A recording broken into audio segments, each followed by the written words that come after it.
وحده لا شريك له ونشهد أن سيدنا ومولانا محمدا عبده ورسوله صلى الله تعالى عليه وعلى آله وصحبه وبارك وسلم تسليما كثيرا كثيرا اللهم اجعلنا نبينا محمد صلی اللہ علیہ وسلم بما هو السلام علیکم دوستو، چینل کو لائک کریں، شیئر کریں، سبسکرائب کریں اور گروپوں میں جو شیئر کریں صدقہ جاریہ سمجھ کر۔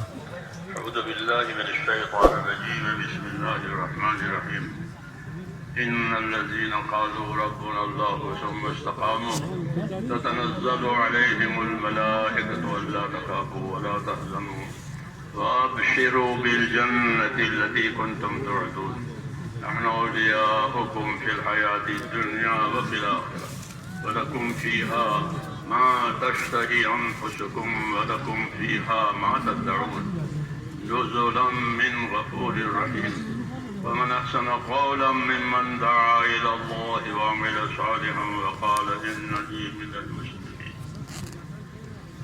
صدق الله العظيم۔ میرے بزرگوں اور پیارے بھائیوں، دین کی باتیں دین کے کاموں کے لیے ہوتی ہے، فائدے کی باتیں، تجارت کی باتیں تجارت کے کاموں کے لیے، ایسے ہی دین کی باتیں کہ دین کی باتیں ہوگی دین کے کاموں کے لیے۔ اس لیے بات بھی ذات مقصود نہیں ہوتی، بلکہ مقصود اس سے کچھ اور ہوتا ہے کہ بات کے ذریعے سے توجہ دلانی ہوتی ہے، رہبری کرنی ہوتی ہے، ذمہ داری کی فکر یا طریقہ کار بتانا مقصود ہوتا ہے۔ یہ ہوتے ہیں بات کرنے کا مقصد، اس لیے ہماری بھی بات کرنے کا یہی مقصد ہے۔ تبلیغ اس کو آنا تو ہے پہنچانا، عربی زبان کا لفظ ہے تبلیغ، کہ پہنچاؤ، پہنچا دینا۔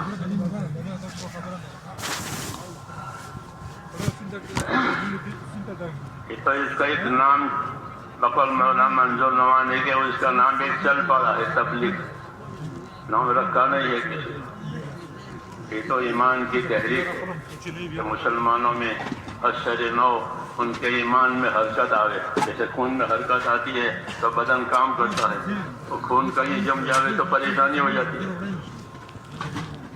مسلمانوں میں اپنے دین کی حرکت آوے، اپنے ایمان کی حرکت آوے۔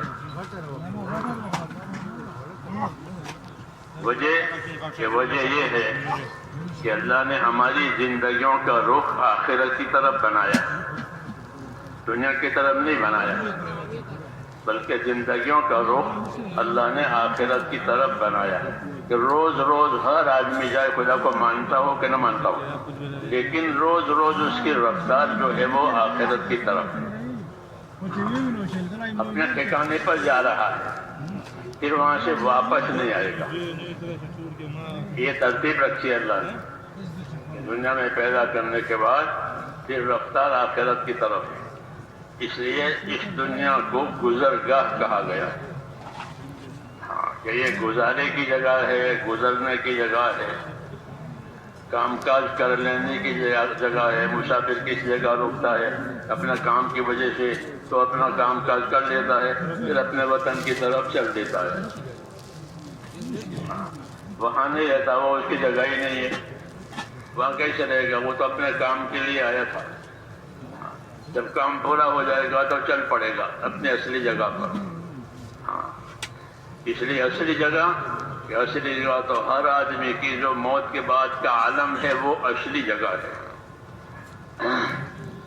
اور ان اصلی جگہ کو سنوارنا ہے، کیونکہ وہاں ہمیشہ رہنا ہے، واپس نہیں آنا ہے۔ اس لیے آخرت کو سنوارنا ہے۔ ہم کو رسول صلی اللہ علیہ وسلم نے آخرت سنوارنے کی رہبری کی۔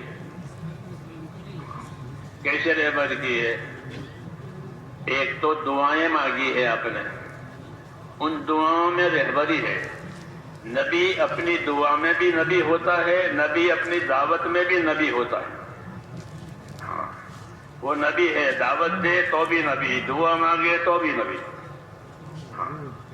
تو نبی اپنی دعوت میں نبی ہوتا ہے، نبی اپنی دعاؤں میں بھی نبی ہوتا ہے۔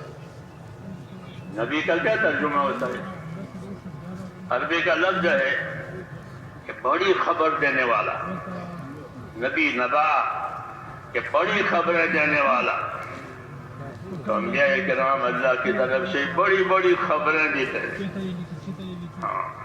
غیب کی خبریں دیتے ہیں جو ابھی ہوئی نہیں ہے، ہونے والی ہے یا ہو چکی ہے پہلے، تو اس کو عبرت کے لیے سناتے ہیں، اور جو ہونے والی ہے اس کے لیے وہ رغبت کے لیے سناتے ہیں۔ اس لیے ان کو نبی کہتے ہیں، خبر دینے والا اور بڑی خبریں دینے والا اور سچی خبریں دینے والا۔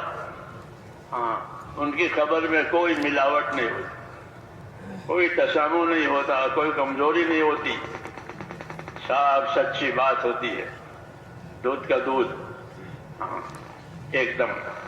تو نبی خبر دینے والا۔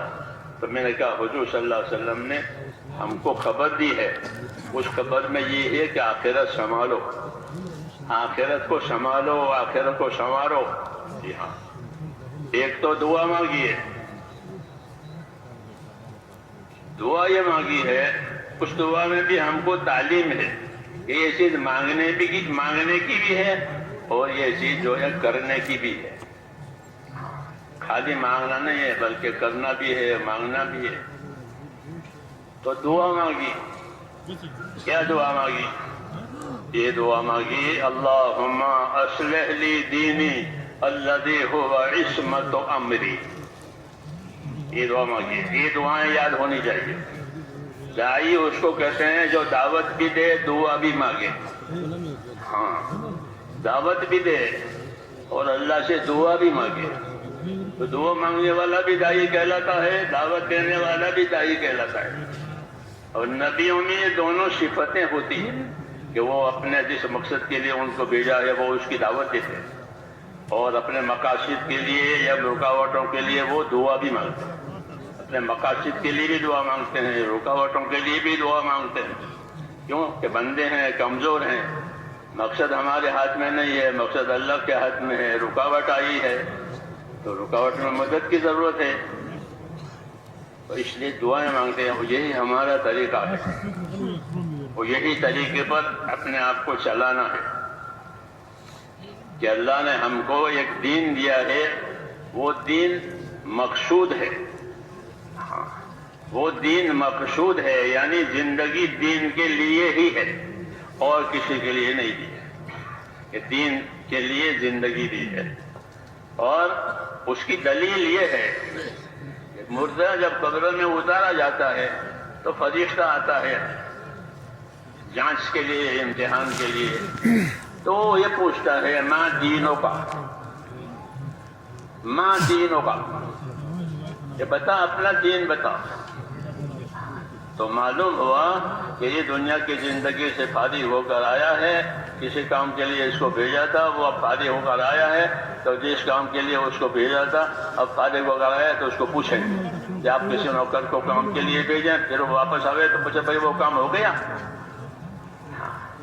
وہ کام ہوا نہیں ہوا؟ تو چونکہ دین کے لیے پیدا ہوا ہے اس لیے اس کو دین پوچھیں گے۔ ہاں، مسلمان مرے تو بھی اس کو دین پوچھے، کافر مرے تو بھی اس کو دین پوچھے، منافق مرے تو بھی اس کو دین پوچھے، تینوں سے دین پوچھیں گے۔